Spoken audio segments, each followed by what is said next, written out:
Hey everybody, Viral Workman live on Facebook with the one and only Mr. Rick Jiha. Rick, excited to have you here, and you're looking good. I don't know anybody that could pull that look off but you. You look very pink today. Well, it's coming, if I look at myself in here, it's coming across more pink on your screen. It's more of a coral in real life, but anyway. Oh yeah, that's way that okay. I have nothing to say to that. Coral, it's like it's the same. It looks beautiful, and you look great today. Everybody, it's what a pleasure to be here today. My name is Viral Workman with Workman Success Systems, and this is our Wednesday flash briefing. Each Wednesday, we want to bring some valuable information and share with you what's going on in the marketplace, how people are adapting and adjusting, and doing real estate in almost every market. And I'll tell you, Rick, it's been interesting to see the number of people in completely shut down areas that are continuing to list and sell real estate. Isn't that cool to see? It is actually, yeah. I mean, the area we're in Northern California has overridden the federal government has said that real estate is an essential service, but our counties are overriding that, saying it's not. A friend of mine got a $600 ticket for showing a house the other day. It's crazy, but people are like, I'm not stopping. My clients want to buy. My clients want to move. My clients want to sell. So it's great. Yeah, it is interesting. It is interesting. And let me just do, if I can, a little bit of a formal introduction, everybody. This is Rick Jiha, coming all the way from California. Rick Jiha is, and Rick, I was thinking about this morning when I woke up really early, of what you want to be known most for, because you have such great accolades. He's been a broker owner, one of the best recruiters in the country. He's a master coach with Workman Success Systems. He has an unbelievable real estate team. He's a coach and a giver and a speaker. He motivates and inspires audiences. And then I thought the one that he'd probably like the most was he's Casey's husband. Of all those things, what do you want to be known most for? I'd have to say it'd be tough to give that one thing, but both Anthony and Joey's dad is one really big one. Casey's husband is another. And I want to be known that I shared something with someone that allowed them to have a tool that helped them change their life. So that's it. Isn't that great? Yeah, it's one of my favorite things. And that's why I love coaching with you and with Workman Success Systems, is because I have opportunities all the time to meet and speak to people that I would have never been before, like today, for instance. So. It's funny, and as Simone comes on and she says to tell you hello, Brienne says hi, Brent Gray says to tell you hello. You have lots of good friends on. I've known Simone for over 30 years. She's amazing. So yeah. Isn't that fun? Yeah. Well, as you're my guest today, a lot of people saw a very emotional, heartfelt video that you posted on Facebook. It seems like a lifetime ago, but it was just a week ago, that shared your experience in actually getting the coronavirus in your home. Both you and your wife had the coronavirus and were just terribly sick. Share with everybody how you got the virus and how'd you deal with it? Yeah, that's an emotional subject. So the doctors cannot pinpoint, but their guess is that we got it on our flight home from Cancun on March 9th. Casey and I had not gotten to celebrate our 5-year wedding anniversary in January when it happened, and we had planned on going for 4 or 5 days in March, and we did that. We had a really lovely, and we planned on not being around anybody. It was just going to be the two of us. We put our phones away and really enjoyed it, and they're pretty sure that we didn't catch it in Cancun. And I am very confident about that because we were not near anybody but each other. I think the only person that got within 6 feet of us was maybe a waiter, and that was it. And so they really feel strongly that it was the flight back that we probably most likely caught it on. And it incubated for a while. My wife Casey didn't get sick until around the 18th. And I got sick a few days after that. It hit her pretty hard for about 4 days. My real tough part was about 2.5 days. She had a lot more serious symptoms. She lost her taste and her smell and had more of the body aches. I mostly just had fever and coughing. I still have a little residual cough, but they don't count that as a symptom anymore. They just want to make sure you don't have a fever. So she's 3 weeks away from her last symptom now, and I'm 2 weeks past my last symptom. We still, even when we go out just for a walk, we wear our masks just because we respect everybody. But our story got picked up by the local newspapers here, a couple of really big newspapers. It got picked up by Inman News. And, I always used to say, gosh, I hope I get popular one day as a speaker and a trainer. And I got popular because I got a virus. So.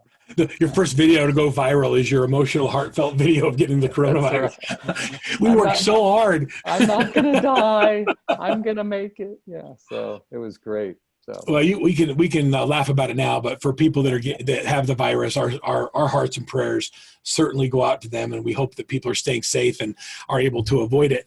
I'm curious, Rick, how's that experience changed the way you're communicating or coaching or talking to your clients?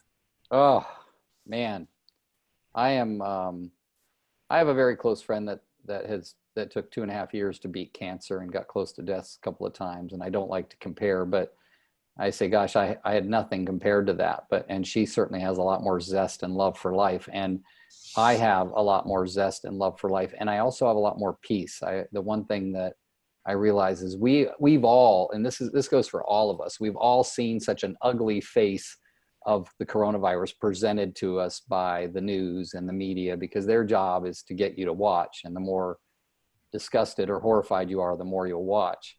And all I wanted when I shared my experience on Facebook Live, it was really to let people know it's not always horrible, like that we beat it. Now, I'm 62, so I'm in the danger zone age-wise. My wife's only 44. She's not in the danger zone. But your experience is going to be based, from what I'm hearing now more and more, on how healthy you are and your ability to fight it. Now, we take amazing supplements. We watch what we eat. We exercise. But here's one thing that's changed, Burl, and it's going to go right into how differently I coach and I speak to people today. You know, like yesterday morning, I spoke to the whole company for one of our coaching clients, Burl, that you're aware with, which is Levin Rinke in Pensacola. We got to talk to their whole company. And then this morning I talked to all of Exit Realty in Massachusetts. And I think the first thing is that you get a better realization of what you do and don't control. And you know, there's people like the Virl Workmans in life and my wife, Casey. Virl and Casey are so much alike. It's why they love each other, because they're very direct. They're very high D personalities, and they know what they want and they're going after it. But every behavioral style believes they control things that they don't. We all do. It's how we get through life. And it's unfortunate because it's also what causes you most stress and anxiety. And as I've been working with my coaching clients and working with people all over the US and Canada over the past 5 weeks that I've been in lockdown, this is our 5th week in lockdown in California. That's the thing I'm trying to work with myself and them on, is how do I get you to understand, stop stressing out about things you don't control. And one of the biggest things you don't control is the perspective and opinion of other people. All right. You cannot control that. I had a friend of mine sent out a very endearing text message. Hope you're well, thinking about you. And she sent it out 10, 11, 12, 15 times. And she got one response back. She got a bunch of great responses, but she got one back that said, "Oh, you're thinking about me now, huh? Well, what is it? Are you thinking about me because you think I want to buy or sell a house right now?" And it flipped her out. I had to have talk her off the ledge talk. And I said, why are you worrying about a perspective that you have no control over? Why are you stressing out? You don't know what's going on in her life. You don't know why she flipped out. You don't know anything. You're just owning an untruth. And the untruth you're owning is that she flipped out because of your text. Your text was probably just the straw that broke the camel's back. We don't know what was going on in her life. And That's so true. It is. I mean, think about how we do it, right? So, well, I think that then you're right about us D's. We think we can control everything. And the reality is we can't control hardly anything except what we do. We can control ourselves better than anything. And you're right. I do love Casey. And I think she's amazing because we think alike. Just get up and get it done. Heather Jones says to tell you hello. And it's fun to see Diane Walker says hi to Rick. You got a lot of friends that are saying hello. And it's fun to see here. Julie Timms is on the call, is on the Facebook Live. Cleve Gaddis says he's just honored to be in the presence of such a rock star. Well, Virl, it's so funny that you brought up Diane Walker, and let me tell you really quickly a story about Diane. Is Casey's aunt. I don't know how old she is, but she's an amazing agent up in Idaho. And I've known her for a while. Many years back, Casey and I went up there to look at property that was on the water long before we were married. And she's recently jumped in. She's another one that's had tremendous results from just small activities of reaching out to people to say, I'm thinking about you. And she sent me an email, and I don't even think I've told her this, that it was just so great to get that email. I've shared it with other people already, not exact words, but the fact that here's this lady in Idaho who's kind of, you know, we're all kind of regimented into our old ways. And the new norm is that people aren't going to be labeled as past buyers, past sellers, past clients, inspector, insurance agent. They're going to be labeled as human beings, period. And we have to start paying attention to not labeling. It's going to take effort and saying they're a human being. And damn it, we're all connected in this world at a time when we must be connected. And that's the only label we need to worry about. And that label allows us to reach out to everyone and say, I'm thinking about you. You're on my mind. My friend Cami Savage from Kansas City, not Kansas City, but the state of Kansas, Prairie Village, Kansas, sent me the most amazing text. And I shared it, Verl, with the ladies in your office. And I asked her, I said, it's such a heartwarming, tear-jerking text. May I share it with coaching clients in the world?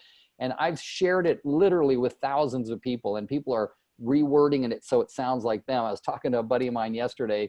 He's this rough 40-something-year-old guy. He's got 3 kids, and you know, he's Mr. Macho Tuffy. And I sent him the text, and he goes, "You want me to send this out?" I said, "Absolutely not, Sasha. If you send that out, everyone will know it's not you. It doesn't even sound like you." I said, "But what I'd like you to do is read it and decide on something you could send out that sounds like you."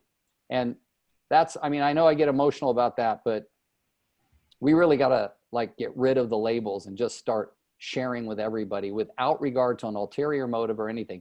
Look, Diane is proof. She reached out to people with a good heart, and a bunch of people called her back, and a couple of them said, "I want to talk to you about buying." That wasn't the purpose for her reaching out. It was to be human, but Right. good things will come out of it. So anyway. Rick, you're such a great example, and I love that you wear your heart on your sleeve and your emotions as well. I'm thinking about, our theme this year has been serve regardless of opportunity, and look for opportunities to serve. And what you say resonates with me because I believe we're all God's children, and that makes us all brothers and sisters. And it doesn't matter where in the world you're from or what you do for a living, we're part of the same family. And so when we're all part of the same family, when you look to serve, it changes the dynamics of the interaction. I think now is not a good time to be calling anybody to say, do you want to buy or sell? But it's a great time to call and say, how can I help?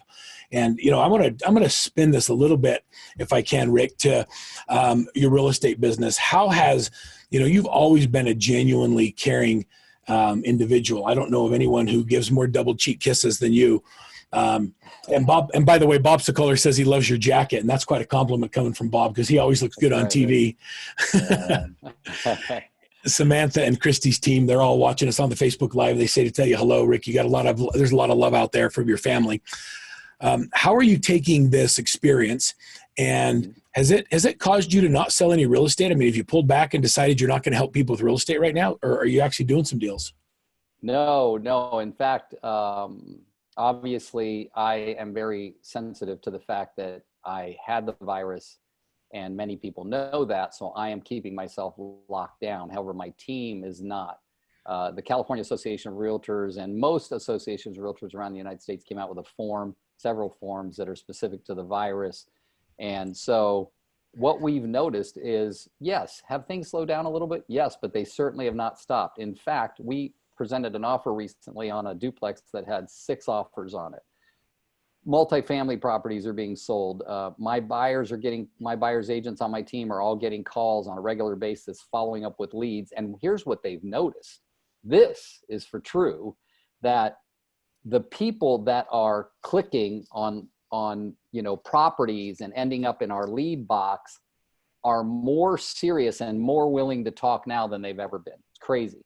And more willing to show up. Like I had a good client. I've sold him 4 houses over 30 years. He needed to see a house. I sent one of my most experienced buyer's agents to meet with him. He called me to tell me that she was wearing a mask and gloves and how grateful he was because he's 65 and he's in the danger zone. He's overweight. He's got issues. And he said, "Gosh, Rick, I really appreciated that about Marissa." And they went and saw the house.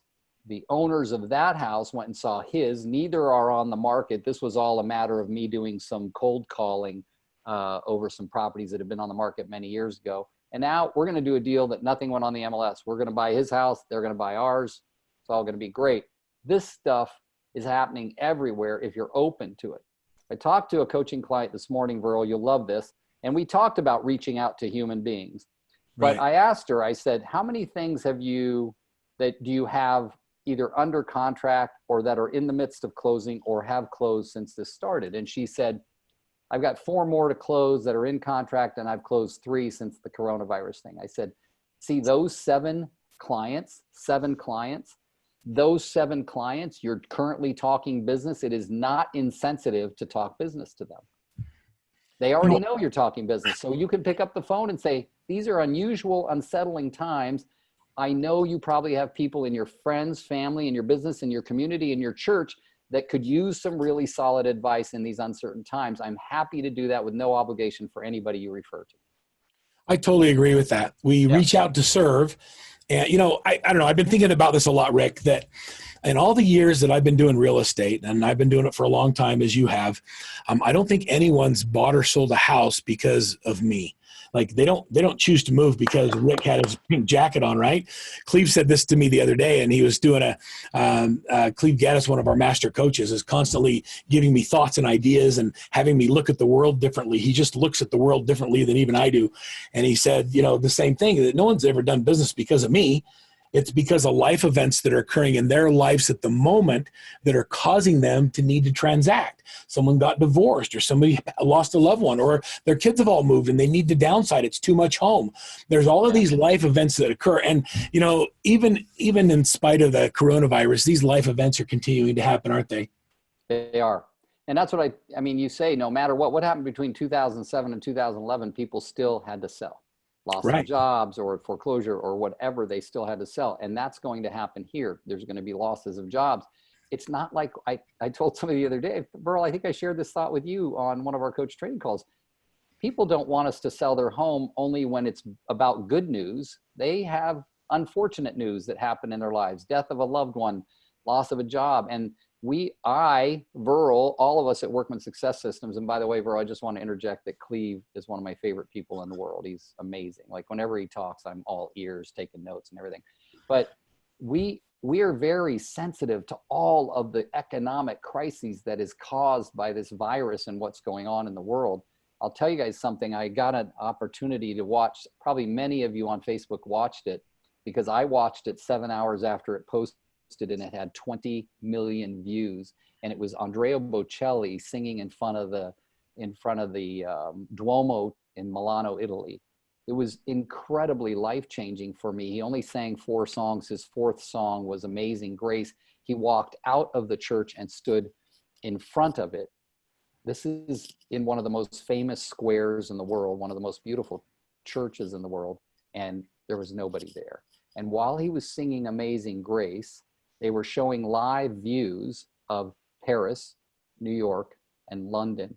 And it was eerie as heck because there was no cars, no people in the streets. And when you think about that, you say, what's going on in this world? It's never going to be the same. No, it's not.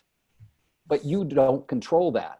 What you control is the fact that you know for a fact people are still going to buy and sell homes, and you're either in this for the long run or you're not. Hey, I'm 40 years next month. 40 years. Wow. I'm not going anywhere. Not going anywhere. Several people, Caitlin Boyle says that I watched that too with a big heart. I think a lot of people saw that, and it's amazing the giving that's going on that's out there. I'm just curious. I would like to, I'm tactical, Rick. I like to get down to how do we actually make things move forward. I want to know what kind of advice you give people to keeping their business moving forward when so many people are pulling back and they're not wanting to engage. I mean, you're selling houses, you're making offers, you got multiple offers going on multifamilies, and it's kind of fun to see that activity going in a marketplace where the coronavirus is hitting pretty hard.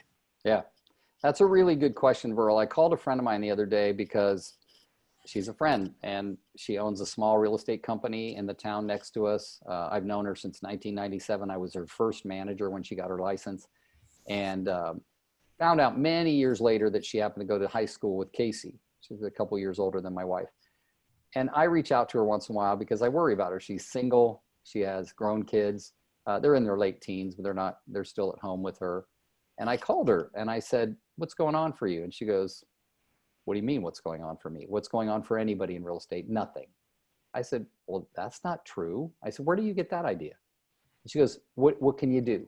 We're not supposed to be showing houses. I said, oh my gosh, what can you do? Are you serious? This is one of the ladies, Verl, that I told about the text.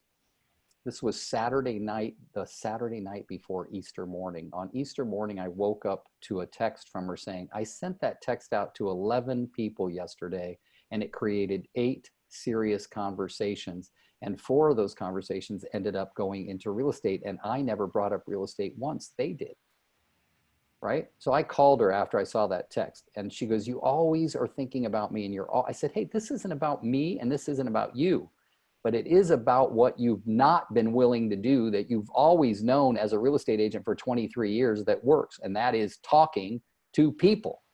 Now, Verl, you brought up a great thing. The thing that we have to do in this time is not allow quarantining and being isolated at home to keep us from having a rigid schedule. I mean, this is so easy. There's hundreds of thousands, millions of people who said, gosh, if I could just go home for a couple of weeks, I promise I'll clean my garage. I'll start reading that stack of books over there. I might even start journaling or meditating. Who knows? I might do some weird things. And guess what? Here we are 5 weeks in, and people have no differences in their life because they haven't done any of that. Instead, they've slept in, they've gone 2 days without showering. They show up on a webinar with a shirt on, but from their waist down, they got boxer briefs or pajamas. Like, you got to get real about making your life a structured business, even though there's a distraction like a couch there, a TV there, a refrigerator back there. It's got to get real. And I got to tell you, Verl, I couldn't do it alone. No one succeeds alone. I have my Workman Success Systems family. I have my real estate team family. I have a wife who sees me bigger than I see myself. And we work out right there on that hardwood floor, right next to where I'm sitting every single day on a Zoom class, a Zoom workout where a trainer is watching you live. And I'm doing all kinds of things I've never done in my life. And guess what? I've eliminated all the drive time. I just only have to go from this chair 4 feet over to my workout area. Yeah, I never joined Orange Theory, but I like the concept of it. So oh now yeah, no, we're not doing Orange Theory, but yeah, I get that. but Yeah, you're there's a doing lot it of in your people. home, and I love That's that. right. It's funny you brought up the fact that a lot of people had all these things they would do if they had more time at home. Now we've had all this time at home, and people are doing the same things they've always done. I got to tell you, for me, one of the greatest things I've done is I've played more basketball with my son. I've shot more baskets. I've been outside more. I've gone on more walks with my daughters. And those moments, I'm going to look back at this time with gratitude because I go at such a high, fast pace all the time. I don't ever stop to enjoy my amazing family. And so I'm enjoying them more because I have more home time. Now I'm working a lot too, because I feel like now's the time that we need to pour into people. But the home time that I have is precious. And I'm like, I cherish those moments. I'm actually starting to drive everybody crazy because when I'm home, when I'm there, I'm like, come on, let's go for a walk. Let's do a puzzle. Let's make another Lego. And they're like, Dad, leave us alone. Because I'm like, come on, I want to be engaged in their lives and doing stuff. So I'm driving all my loved ones crazy, Rick. Yeah, but Verl, here's why I love working with Workman and why I love you personally is because you live your life as an example to all of us. So you're not telling us to do things that you're not doing. But and if we could all do that, if we could all remember that even if you don't know it, there's hundreds, maybe thousands of people keeping their eye on you that you don't know. We may call them Facebook stalkers, you call them whatever you want, but they're watching you and you are the example to them. Some of them are your family. But one of the things that we have to remember when I talked earlier about not labeling people and everything, first, we can't get away from it. We are real estate agents. We are people in the real estate industry. And we do have to keep our mind on creating an income for ourselves, right? It doesn't matter what happens in the universe. We still need to make a living so that we can pay our bills, so that we can have a roof over our head. Those are hard facts, right? So I'm asking you to take that seriously. And the only way to take it seriously is you're not going to be able to sell a lot of real estate if you're dead, and you're not going to be dead if you take good care of yourself. So take care of you first. That might having a structure of, like, we do not have in our house anywhere. I can go look secrets. I do have 2 boxes of Girl Scout cookies. Other than that, and those are in the garage, and those are for emergency moments. But other than that, there is no unhealthy food in my household. None. There's not even, if you can go around the house and not find one single piece of bread. There's no dairy. There's no rice. There's no potatoes. Those are the things that I know because of my parents' history can cause me damage. Would I love them? I love them. Okay. Every once in a while, we have a little cheat. We had a gluten-free pizza last night, right? But we're both down in weight since the quarantine started. I have more muscle mass since the quarantine started. But what does that drive me to do? I've always been a hard worker. There's never been anybody that says Rick doesn't work his butt off, but I'm working my butt off with more structure, more system, and my schedule is ironclad. When's my workout? When's my meditation? When is my lead generation time? Because there are still people out there that are reaching out to us, people that I've reached out to before, and I just call them and say, hey, I know you called me about selling your home. I want to check in on you first. And if you want to talk about selling your home, that's okay. That is not an un-okay call. That's a completely good call. They originated it. You're following up on it. So I'd get actually your say butt to work. well, okay. So I love that as a tip, go to work, but I also like that you believe it's okay. It's okay to call and just see how you're doing. Yeah. It's all right to do that. I love this text. So you shared a text and it's from Cammie, right? Cammie Savage is my friend in Kansas. Yeah. Yeah. And so she shared it. And so we have it actually we copied the text. And here's the exact, do you mind if I share it? It says, how you doing? How are you and Tim doing? I hope this finds you healthy and safe during the most uncertain and unsettling time. I don't know if the pandemic has impacted you and your family personally, but I wanted you to know that I'm reaching out to say you're on my mind. I hope you're able to give yourself the self-care and the grace we all need right now. With a lack of social interaction and distressing news coming at us every which way, it has made me realize how important it is that we stay connected. Let me know how you are, and if you're bored and want to catch up, I'd love to. Cammie. I mean, that is like, Isn't that heartfult? well, and I can't write like that. I mean, Yeah. that's legitimate love. We'll give you a copy. There's there's a little link in the comment section. We have a lot of people that are sharing love, Rick, for you and for the things that you've done to make an impact for people. In the comment section, I'm gonna give a little link, and we'll share a copy of that text and some other valuable things that people can download. I want you to know also, Rick, and this is important for you to know, that Diane says, Rick, I'm 74, and she said it several times. I think it's important that you know that she's 74 and still just going 100 miles an hour. Yes. Yeah, she's an amazing woman, and I'm blessed to be part of Casey's family, who have enriched my life in many ways, including Diane's very unique and authentic style. Rick, give me a couple of hardcore action items, and you can talk directly to Verl. You can say, Verl, here's 3 things or 2 things that I want you to focus on over the next 30 days in your business or your life, and I'm going to do it. So whatever that challenge is, and I want you to think about everybody that's listening in, and I want to think about how can we help each other. Like, I'm constantly reaching out, and people ask me all the time, what can I do for you? And I never open that door because I'm afraid they'll tell me. You know what I mean? Yes. So 2 things. I want to mention a couple of things, Verl, and if I talk too much, please, you know me well enough to interrupt me. A lot, my passion for discs and behavioral styles, right? Yep. Okay. So this is me talking to Verl, and if other people are listening in, great. I love that. But here's the thing, Verl. All 4 behavioral styles, none of them behaviorally or naturally like to lead generate. Number 1. Number 2, all 4 behavioral styles, none of them behaviorally, remember, I'm talking about behavior, their behavioral style, their comfort zone, like to ask for help or support. Okay, none of them.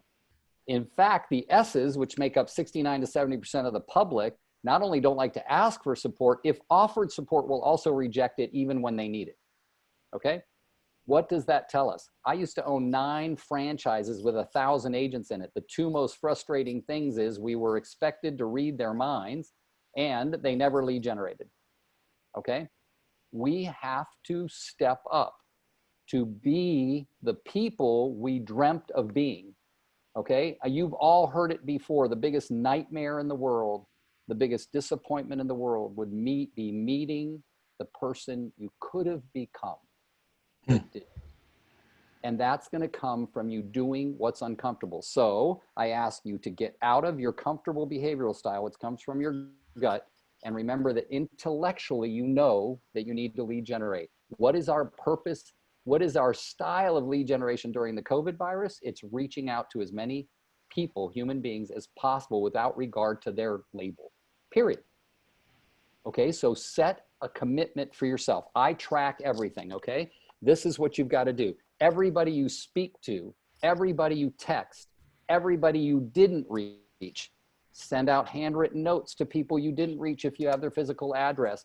Do things based on a schedule that you set for yourself. Structure and discipline will change your life. And if you tell me for a minute, I like being spontaneous, I'm going to slap you first. And then I'm going to tell you, you can be much more spontaneous with a rigid schedule, because when something cancels, you're like, honey, something canceled.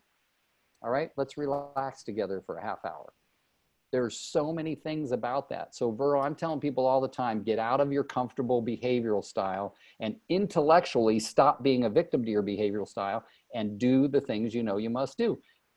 Could we door knock? I don't think anybody would answer your freaking door right now. They look in their peep and they probably put a gun to there and shoot you right through the little peephole. Can we farm? Yeah, my farming letter's gone out. I've had 2 conversations because my farming postcards keep going out, even though they've been changed to have COVID virus sensitivity. I've gotten 2 listing leads in the last 2 weeks from my COVID virus postcards. I got to tell you what I was thinking about. So you're talking about when you have something cancel and you're rigid, you get to say to your wife, come on, let's do something spontaneous. My mind immediately went to, let's go out in the garage and get some of those Girl Scout cookies. I immediately went there. So I just want you to know that's what I was. The only reason they're in the garage is Casey won't let me bring them back into the house. Because, anyway, I won't comment on that. But anyway, so that's my passionate subject, is getting people to still do the 2 things they won't do: reach out for help and lead generate. Yeah, and there's help everywhere, Vero. Everybody's doing free things on Facebook. Damn it, use it. You know, I love that you said you need to get out of your comfort zone. Everybody likes to work where they're comfortable, but if you're not uncomfortable, you aren't growing. And so we can't grow if we're not getting uncomfortable. I like that. I like those uncomfortable moments that we have where you realize that, you're not as good as you think you are at something. And so you have to work on it to master it. Yeah. And you said, and I've never heard this before, Rick, you said this today. And if there's any other message that resonates with me, it's probably this. And that is, you said, it would be most damaging to meet the person you could have been. Yeah. And so I think, that's going to haunt me. It haunts me, Vero, every day, because, I've shared with many of you, and maybe some of you haven't heard it, but the first time that I sat down to talk to Casey Council, who is today my wife, she was trying to enroll me into a personal development class. And she was just a lady that I knew in an office where I used to date the owner of it, a Keller Williams Realty office in Walnut Creek, California. And after 3 hours of talking, I said to her, why, I get now, because you have such belief that this class can be so life-changing, why you've pursued so many people. But let me ask you, why have you pursued me in particular? And she said, that's so easy to answer. I'm so happy you asked it. I said, what's the answer? And she said, well, I see you so much bigger than you see yourself. And to this day, that saying can knock me on my butt, because the only reason I am the man I am today is because I surround myself with Vero's and Casey's and Cleve's and people like that who continue to see me bigger than I see myself. And then they expect the same of me. They expect me to see them bigger than they see themselves and hold them capable, listen to this, of becoming that person. There's a lot of thought that goes into that. And it makes me, I love Casey more because of how much she loves you and because of how much she wants you to grow. That's what you want that's what you want in your companions and the people that are the closest to you, is you want them to buoy you up and make you want to be deserving of the love that they give you. And so that's a special thing that you have. And I'm fortunate to have someone like that in my life as well. And I got to tell you, there's a lot of love on the call. Tina Cardall says to tell you hello. There's several people that have just, that I don't even know, they must be friends of yours, Rick. I'm glad they're on this Facebook Live and they're saying hi to us. I think it's fun to see all of the energy and excitement that's here. And I love the ideas that you've shared with everybody. I want to let everybody know that next week on our Facebook Live, our flash update, we're going to have a special guest, Rick. And I don't think you've had the opportunity to meet this guy. His name's Chris Fuller. He's the president and CEO of Influence Leadership. And this is the guy who is my coach, my business coach, that when I was going through struggling and I was trying to figure out what to do, he's the guy that said to me, Verl, I know what your problem is. And I said, what's that? And he said, the body has outgrown the head. And I said, well, I don't think that's a compliment. He says, no, the business has gotten bigger than you're experienced to run and control it. And so you have to find people who are better than you at certain areas of the business, like finance, and they can come in and make a big impact. And so he's what caused me to hire my CFO. And it's going to be really interesting to interview him. He talks about helping people gain emotional intelligence and leading through change. And so he's going to be my guest. I like that. And that's so next Wednesday? That's going to be next Wednesday. You'll like meeting him. His name's Chris Fuller. Did a lot of work with John Maxwell and traveled the world as John Maxwell's right-hand teaching leadership principles to companies and businesses. And he's been a great mentor and a coach of mine. And he's worked directly with Brianne in helping her become a great leader as well. So we've kind of got a fun Facebook Live. Oh, I'm looking forward to that one, Burl. Schedule coming up. Well, Rick, thank you so much for being here. I love your energy. I wish we could spend hours together. Every time we're together, if I feel like we just pick up where we left off. Doesn't matter if we haven't talked in 2 months or a year. It seems like there's always plenty to talk about. We have good things going on. Congratulations on kicking the Corona's butt. Yeah. And you and Casey feeling good and moving forward. I just want to wish you the greatest success. And until our next Facebook Live, everybody, on behalf of Rick Jiha and Casey Council and the Workman Success Team, thanks for being here. We'll talk to you all soon. Bye, Burl. Thanks, buddy.